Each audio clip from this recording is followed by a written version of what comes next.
Avant d'ouvrir les yeux, likez, partagez massivement et abonnez-vous.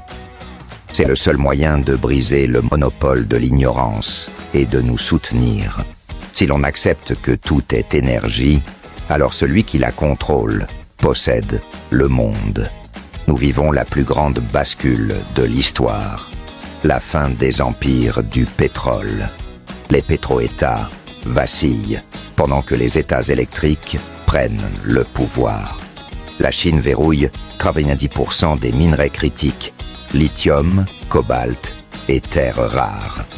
Cette dépendance aux métaux remplace celle du gaz, changeant juste de maître. L'intelligence artificielle aggrave la crise, consommant plus d'énergie que l'Inde. Pour nourrir ce monstre, les SMR, mini-réacteurs nucléaires, sortent de terre. Pourtant, dans l'ombre, une vérité bien plus vaste est étouffée depuis un siècle. Nikola Tesla avait compris que l'univers est un réservoir d'énergie infini.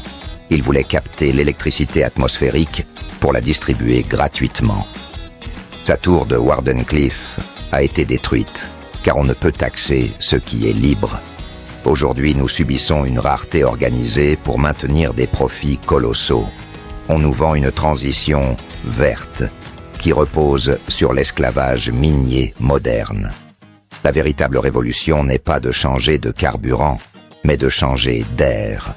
L'énergie de fusion, le Graal des étoiles, est à nos portes, mais reste sous contrôle. Pourquoi les brevets sur l'énergie du vide sont-ils classés secret défense? Parce que l'autonomie énergétique des peuples signifierait la fin des élites. Nous sommes maintenus dans un état de survie alors que nous baignons dans l'éther. L'enjeu ultime est de reconnecter l'humanité à la source même de la vibration. Ne vous laissez pas tromper par les discours officiels de pénurie et de taxes. La technologie pour libérer chaque foyer de la facture énergétique est prête.